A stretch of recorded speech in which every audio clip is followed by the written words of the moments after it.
también, bueno, saludos a Susi que está escuchando, ella quiere un libro, realmente lo recomiendo, pero para todo, ¿no? Cómo ir también a través de las distintas, de las parábolas, de todo lo que es el Evangelio, ir enseñando a los niños, hacerlo de un modo muy pedagógico, porque tiene un modo que a veces no tenemos, ¿no? Muchos no tenemos la pedagogía para bajar a Jesús a los niños, ¿no? Y a través de la ciencia. Y vi que leía ahí que lo había escrito, se había sentado en San Pedro y ahí se había dedicado a esto, ¿no? Como yo creo que es obra del Espíritu Santo estos impulsos, ¿no? Sí, necesitaba estar solo. Claro. Me prestaron una casa en San Pedro del Colorado, era invierno, hacía frío, allá hace más frío. Y bueno, me pasé semanas encerrado, solamente salía para comprar comida y lo que hacía era, me levantaba, hacía la invocación al Espíritu Santo para Es que fundamental. me ilumine y me guíe en este trabajo y escribía en la máquina lettera 32 Ah, Olivetti, una maquinita de escribir sí, sí. verde, y bueno, en eso le escribí. Y yo se lo dejé al primer borrador, digamos, a la hermanita que murió hace poco, a la A la hermanita. hermana Amelia del Colegio de la Merced. Claro, cuando el último día de esos encuentros, que creo que fueron 3, 4 días, cuando salía, yo había llevado eso, ya con el propósito de dejarle a la hermana Amelia, yo no la conocía ahí, no, y le dejé el borrador ese escrito en todo en A4. Y en febrero me llama por teléfono. Yo estaba en la computadora ya y, y me dice el señor Carlos Chivili, sí, le digo, soy yo. Ah, le habla la hermana Amelia, me dice. Ah, hermana, ¿cómo está? Bien. Dice, he leído, dice lo suyo. Me ha parecido buenísimo. Se anima, dice, podría venir a darle una charla a las maestras para ver cómo implementar esto en el colegio. Por supuesto que sí. Así que hicimos 3 días de jornada con las docentes de ese colegio y para que trabajasen con este libro. Y después, por supuesto, cuando ya salió el libro, el formato libro, que no era inclusive era tapa blanda, eh, fui a visitarla y le compro el libro para todas las maestras, que todas las maestras tengan. Del Colegio de la Merced de San Miguel de Tucumán. Sí. La encuadernación es hermosa. Bueno, yo tengo ahí va marcado, ¿no? Varias marquitas acá en el libro. Este, eh, es hermosa, es de tapa dura. Y tiene letra, lo bueno es que tiene letra grande para los que no vemos bien y tiene citas, siempre empieza, ¿no? Con una parte del Evangelio, que incluso para los que estamos ya hace tiempo, digamos, en la iglesia, recordar y refrescar esas palabras del Evangelio, ahí yo sentía que me alivianaba el alma, que es como esa medicina que uno va tomando, ¿no? Como decía, un caramelo, esa cosa, es agua fresca, porque la palabra es como esa agua fresca, ¿no? Que va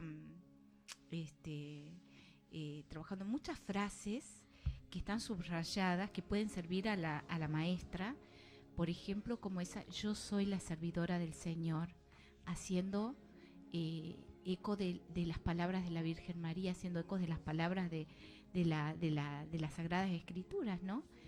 Calando, ¿no? Esto, yo soy la servidora del Señor.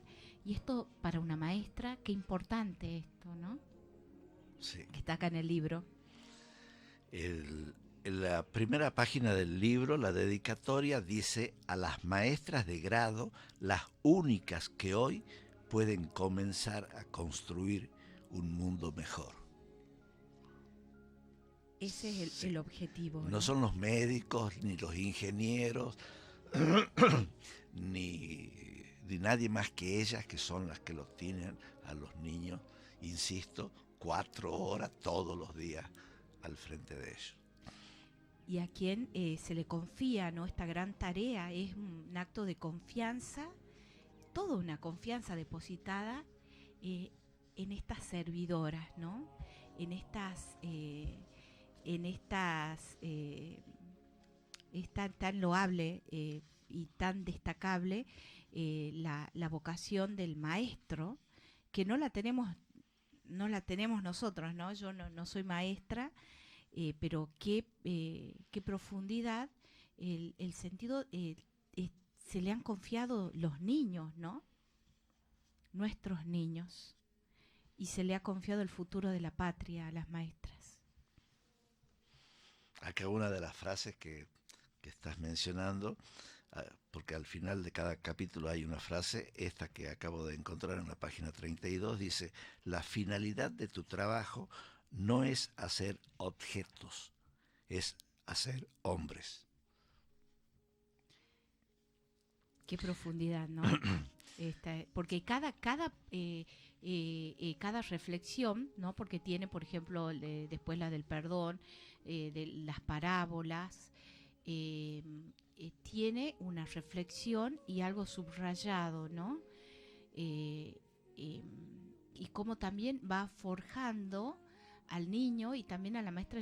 Seguramente que si las docentes se preparan, ¿no?, en las escuelas, ¿cuántos problemas se ahorrarían, ¿no?, en la misma relación entre docentes o directoras, maestros, ¿no? ¿Cuánto bien le haría a una escuela estar impregnada de Jesús? Sí, sí. Yo les decía que los docentes normalmente en el recreo se juntan a desayunar. Uno de los recreos largos lo usan para el desayuno y hablan, qué sé yo, de cualquier cosa, de la novela que están viendo, o le sacan el cuero a alguien. ¿Por qué no utilizar esos momentos para hablar de Jesús, para hablar de estas cosas que edifican y que hacen bien, ¿no? Yo sí estoy segura que seguramente algunas docentes católicas están escuchando, ¿no?, personas de la iglesia, y yo sé que hacen mucho bien en las escuelas, estoy segura y sé de testimonios que hacen mucho bien en las escuelas, al alumno, pero también a la otra maestra, ¿no? Y qué bueno que estar impregnada como docente de esto, porque, por ejemplo, cuando se presenta una situación, hablarle del perdón. ¿Cuántas Sí. veces tengo que perdonar? Vos sabés de que vos hace rato lo nombraste al padre Melitón Chávez. Ajá. El padre Melitón Chávez me dejó una frase que no es de él, pero él me la enseñó. En ese momento yo tenía un problema con alguien, no me acuerdo con quién ni cuál problema era. Y el padre Melitón me dice: mira, dice Santa Teresa o Teresita, una de las dos. ¿Sabes lo que dice Santa Teresita? Si alguien tiene que perder, que ese sea yo. Y no te imaginas cuánta paz te da aplicar esto. Cuando tenés un litigio, digamos, con alguien, lo dice Jesús, si te piden el manto, dale también la capa. Si te pide que lo acompañe 1 kilómetro, acompáñalo 10. Es más o menos esto lo que me dijo el padre Melitón. Y es, insisto, poner en práctica eso, que no, a mí no me gustó nada cuando me lo dijo, no me gustó nada, pero cuando lo pones en práctica es buenísimo. Sí, ¿no? Porque, digamos, estamos tan impregnados de los valores del mundo, y cuánto bien hace volver al Evangelio. Por eso que este libro nos vuelve al Evangelio. Es tan certero eso, tan certero. Nunca, jamás alguien se va a equivocar meditando las Sagradas Escrituras, ¿no? Es el eje, la palabra está centrado, como decía Carlos, es cristocéntrico, pero impregnado de evangelio para poder llevar, ¿no?, al niño. Y también acá en por ejemplo, de cuando habla del perdón, perdona nuestras ofensas, así como nosotros perdonamos a los que nos ofenden. Hace el ensamble, ¿no? De cuántas veces tengo que perdonar. eh, Habla de la parábola, pero también con el Padre Nuestro, ¿no? Con el Padre Nuestro, que es una oración bíblica, que Jesús nos la enseñó. Sí, claro, mientras que el Ave María es bíblico también, pero está armado con la anunciación, con la visitación y finalmente con el pueblo, ¿no? Que muchos cristianos que rezan el Ave María no saben eso. Porque yo lo sé porque alguien me lo enseñó, no es que necesitamos que alguien nos oriente. Inclusive en el estudio bíblico, este libro en alguna medida es también un inicio a estudio bíblico, porque leemos la Biblia, un pequeño trozo de la Biblia, y lo analizamos, lo vemos, lo bajamos, como decías recién, al aula para ponerlo en práctica, digamos. Sí, y nosotros, digamos, tenemos distintos modos de orar, ¿no? Oramos con la palabra, con la oración vocal, con el corazón, pero hay un modo de oración que es importante, por eso que el libro es importante, los libros son importantes.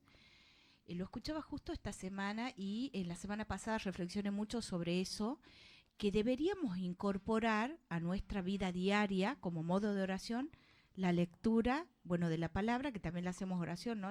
Que también sirve perfectamente para orar con la palabra, porque es netamente evangelio, pero meditar en un libro como un modo de oración, porque la inteligencia se mete en eso y yo oro de aquello que voy recibiendo. Por eso que es importante la lectura. La lectura, porque muchos dicen, no, bueno, yo oro con mis palabras o rezo el rosario y demás, pero la lectura del libro es oración también. Sí, hay un capítulo que habla de la alimentación, que recuerden que yo este libro lo escribí hace, no sé, 15 años, no me acuerdo cuánto, y no, no me habla, acuerdo dónde está. Al principio habla del alimento. Sí, y está bueno está bueno, ya no me acuerdo en qué parte, pero habla del alimento.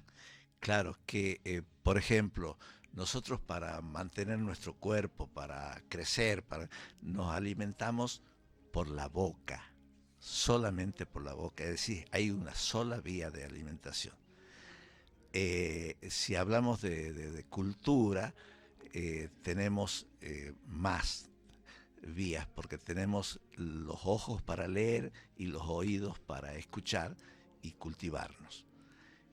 Y para alimentarnos espiritualmente tenemos los oídos para escuchar, tenemos los ojos para leer, y también cerrando los ojos podemos alimentarnos con la oración, hablando con Cristo. Una vez me acuerdo de una joven que nos juntábamos en mi casa y salió el tema de la oración. Y yo le decía, ¿ustedes cuando van al sagrario hablan con Jesús? Y me dice, pero ¿cómo hablar con Jesús? Sí, se puede hablar con Jesús y preguntarle cosas. A veces te la contesta inmediatamente, a veces no, a veces demora. Y te contesta el otro día o a través de otra persona, pero siempre te responde. No, dice, pero ¿cómo es eso? No podían creer.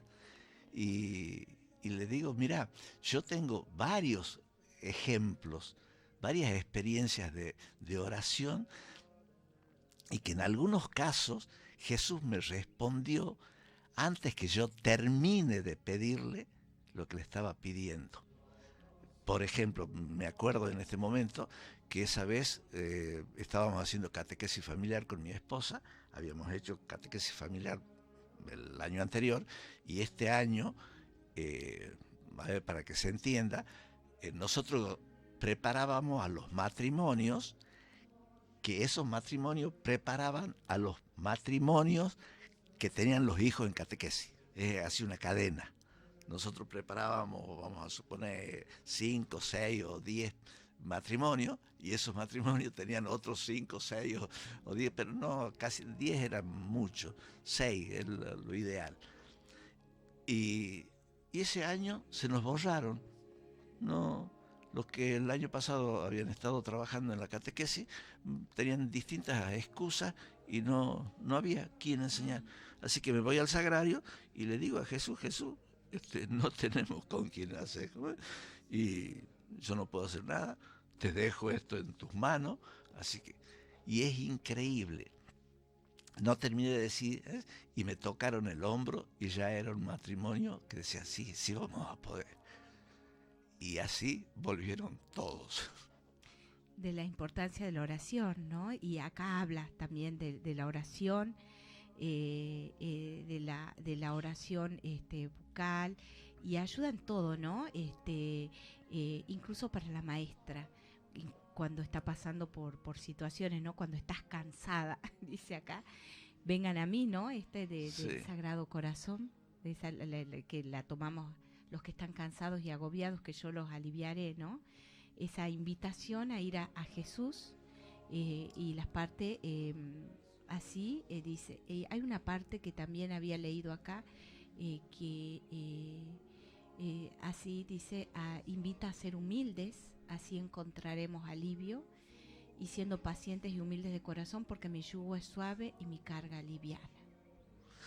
Vos sabés que ese pasaje bíblico me lo dijo un vecino, amigo, adventista, Uh-huh.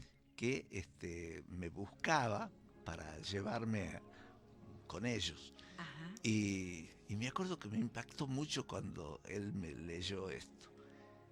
Y bueno, yo finalmente no me fui con los adventistas, porque, bueno, yo le dije, Luis se llamaba, muy, muy buena persona. Pero cometía un error desde mi punto de vista. Le digo, Luis, yo no puedo irme con los adventistas. Primero, porque vos te has pasado más tiempo hablando mal de los católicos que de lo bueno que hacen ustedes, que no tengo duda de que harán cosas buenas.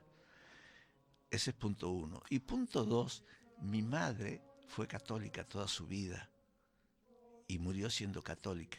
Si yo me voy con los adventistas, estoy diciendo que mi madre era una tonta, que perdió el tiempo siempre. No puedo traicionar a mi madre. Y ya que lo he citado a él, la cito a la madre de él. Cuando hablo de la oración, creo que está acá. Está, Digo, las oraciones ahora, llegan. Nosotros, con Carmen, siempre me encargo de decir que con Carmen, porque yo solo no tengo 6 hijos, tenemos 6 hijos. La cuarta hija vino con el síndrome de Down. uh-huh. Y esta niña, Rocío, se llama, no se iba con nadie, solamente con su madre. Ni con mi hermana, ni con mi cuñada, ni con nadie se iba. Y un día paso frente a la casa de esta señora, de la madre de este muchacho, y sale esta mujer y me dice, ella me conocía desde chiquito, me decía, Carlito, Carlito, ¿cómo está tu hija? Bien, le digo, está bien. Yo todos los días rezo por ella. Bien, era adventista. La semana siguiente volvemos a pasar, ya esta vez íbamos con Carmen, y la chiquita, y la Rocío. Cuando nos acercamos a esta mujer, Rocío se le echó en los brazos. No se iba con nadie. Y con esta mujer que rezaba por ella, la abrazó y se quedó. Y bueno, Rocío es muy importante para ustedes, ¿no? Sí. es el motivo de todo este proceso espiritual que Dios trabajó en ustedes, porque leía el libro y el motivo de todo esto creo que también es la obra de Dios en ustedes a través de Rocío. Sí, Rocío del cielo, me decía que le decía a Rocío cuando hablamos. este, no, lo que pasa es que yo escribí algo que después había un cuadro en mi casa donde estaba la foto de Rocío y un poemita que hablaba de que así como cae el rocío del cielo, fertiliza la tierra y vuelve a él, así llegaste tú, Rocío, fertilizaste nuestro amor a Dios y volviste a él. Pero yo, cuando escribí eso, yo no había leído la Biblia, yo no conocía la Biblia. Y cuando empiezo a hacer estudio bíblico, me encuentro con un pasaje bíblico que es casi exactamente lo que yo había escrito. Así que me dio vergüenza, porque digo, el que lea y conoce la Biblia va a decir, lo escribió como si fuese de él y lo ha copiado de la Biblia. Y yo no lo copié de la Biblia. Pero, entonces digo, lo saco.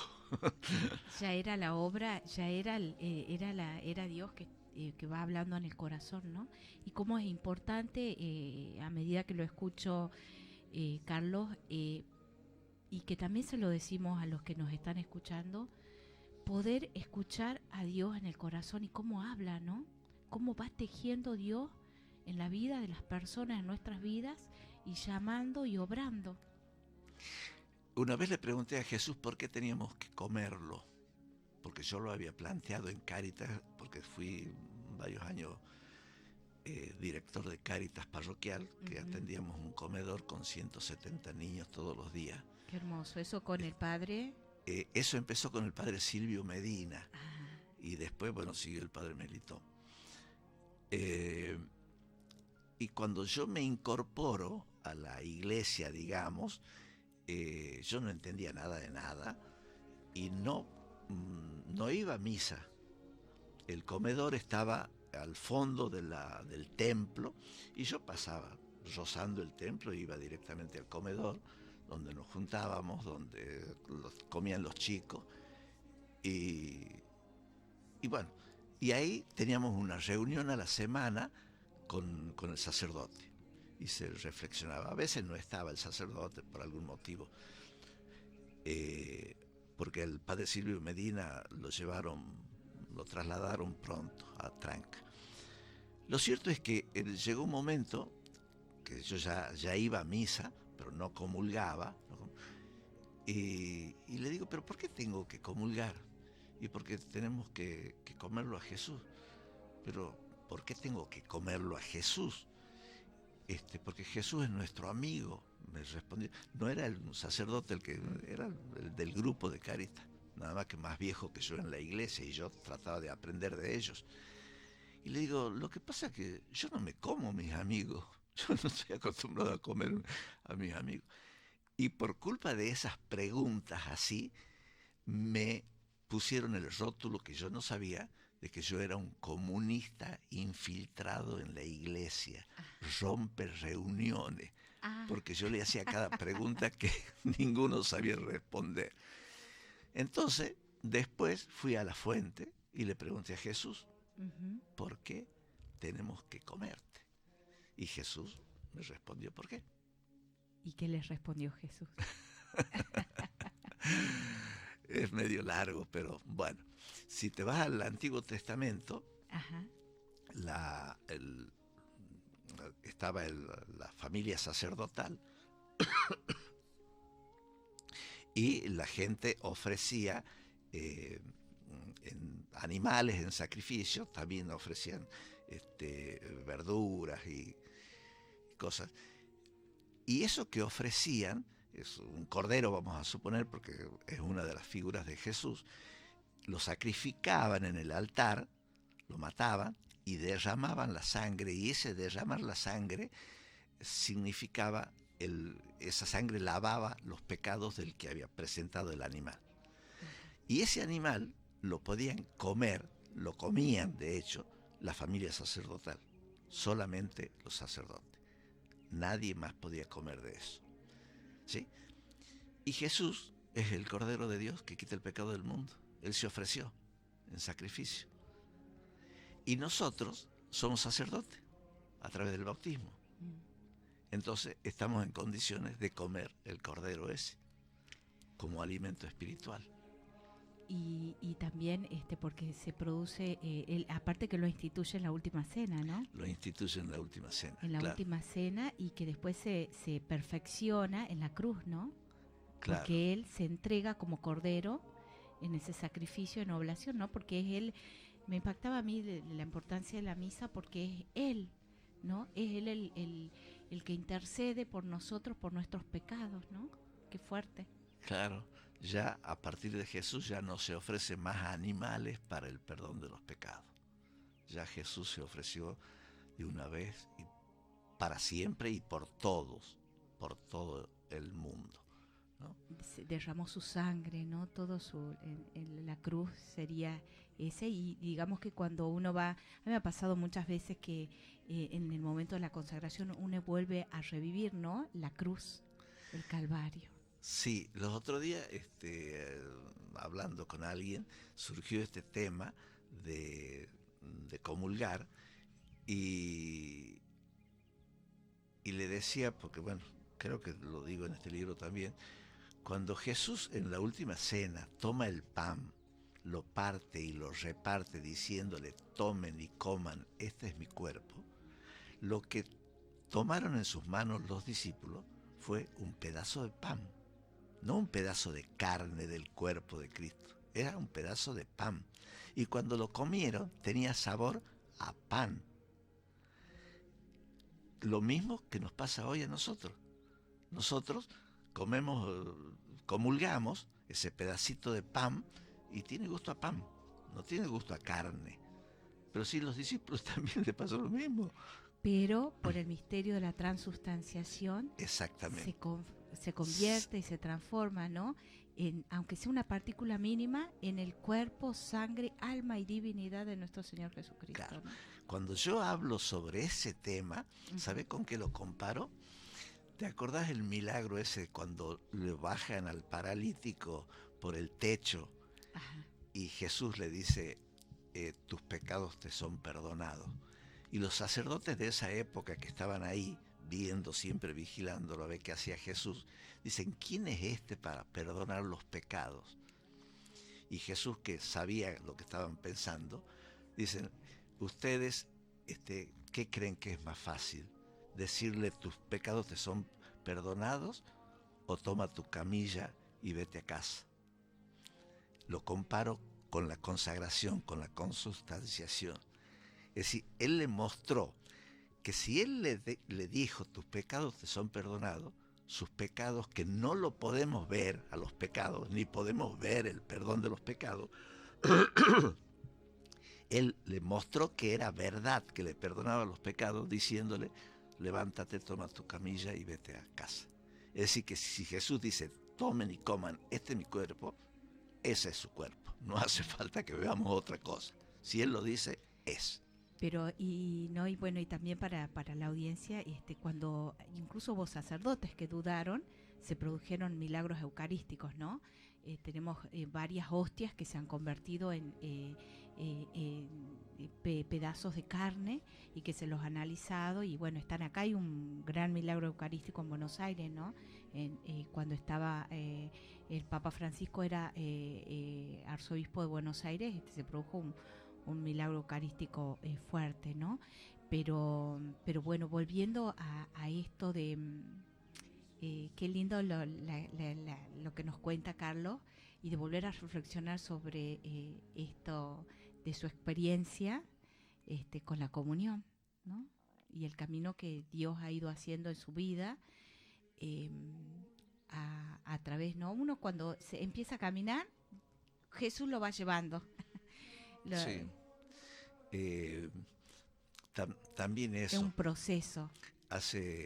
El año pasado me dice un cuñado mío de 72 años, me dice, yo tengo 72 años y todavía sigo haciendo proyectos en mi vida. Y le digo, mira, sos admirable, le digo, porque yo tengo casi la misma edad que vos, pero yo nunca hice un proyecto en mi vida. Todo lo hizo Dios. Dios me fue poniendo las cosas en el camino, sin que yo las pida, ¿no? Nunca dije, yo voy a hacer. No, Dios me puso ahí y las cosas se fueron haciendo. Y hubo docilidad, ¿no? Es como acá que leíamos, también está en el libro, la parábola del sembrador, ¿no? Es ser esa tierra fértil para que la semilla de la palabra dé muchos frutos en uno, ¿no? Y bueno, acá tenemos varios frutos, ¿no? Todos estos libros, pero me escribe Normita Salazar, te saludo Normita, desde San Miguel de Tucumán. Me dice, Jesús en la escuela, hermoso, dice, me encantó. Dice, Jesús en las escuelas es lo que hace falta. En la escuela, dice, habla, ¿no? Que cómo transformaría, dice, para nuestra iglesia, y enseñaba de Jesús y María con pesebres vivientes. Dice, en la escuela, rector Benjamín Villafañe, de Villa 9 de Julio, allá en Tucumán, tenía un maestro de religión que trabajaba todas las fechas importantes para nuestra iglesia, enseñaba de Jesús y María con pesebre viviente de fin de año, ¿no? Y que por ahí ahora dice, lamentablemente este año ya no está, y bueno, dice, tomó cargo en otras escuelas, pero qué importante estos maestros comprometidos que pueden hacerlo, y como decíamos, no solo para el maestro de religión, ¿no? Para todos los maestros. Bueno, se nos está yendo el tiempo, ya se nos ha ido, pensamos que íbamos a hablar de Belgrano, o sea que eso va a quedar lo de Belgrano para otro programa más, pero vamos a escuchar una canción y volvemos ya para el cierre, porque con todo esto que de la experiencia de Carlos, instarla a las maestras que viven en nuestra fe y a las que no tampoco viven nuestra fe católica, porque tal vez a través de este libro puedan impregnarse, porque muchas dicen, y lo que dice también acá el libro, ¿y cómo puedo hacer esto si yo no conozco? No estoy formada, no sé cómo hacerlo. Bueno, este libro es un libro didáctico, tiene toda la didáctica curricular para que, ¿cómo puedo hacer esto si yo no sé? No tengo conocimiento. Acá está, en algún lado estaba, ¿no? Y también dice una locura. Pero dice, es hermoso, a que no tengan miedo, y en alguna parte estaba, la vamos a leer a la carta del maestro. Vamos a volver para leer la carta del maestro. Buenísimo. ¿Cómo puedo hacer esto si yo no tengo muchos conocimientos, ¿no? Cristo es la luz. Y decir sí, decir como María sí, en ese yo soy la servidora del Señor, como que Dios, cuando uno le dice sí, Él se encarga de todo, ¿no? Así es. Para mí, un libro de mucha esperanza y que anima a seguir hablando de Jesús, a animarse. Sí. Hubo una maestra en Salta que la directora, cuando yo le muestro, me dice, bueno, en este momento están en el recreo largo desayunando, vamos para que y les muestro el libro. Yo estaba con un ayudante y le digo, dale un libro a cada maestra. Eran como 20 maestras. Entonces yo les hablé un poco de lo que se trata del libro, y la maestra que más cerca estaba de mí me dice, yo no tengo tiempo para dar la materia obligatoria, me voy a poner a hablar de Jesús. ¿Ves? Y le digo, tenés razón, pero en este caso el libro no te pide que dejes de hablar de matemática, de lengua, no, sino que lo hagas. Y pueden abrir la página, creo que era el 17, que es donde hablo de Carlic, de Monseñor Carlic, y les leo, prohibido hablar de Jesús. Ajá. Bueno, cuando termino de leer esto a las maestras, todas las maestras hicieron quedar el libro. todas les llegó muchísimo ese tejer el futuro con el hilo del amor. Eso, ¿no? Tejerlo todo con el que estaba acá, que yo lo tengo subrayado, tejerlo todo con el hilo del amor. Y bueno, escuchamos esta canción, animarlas a las maestras a que se animen a transformar las escuelas, la sociedad.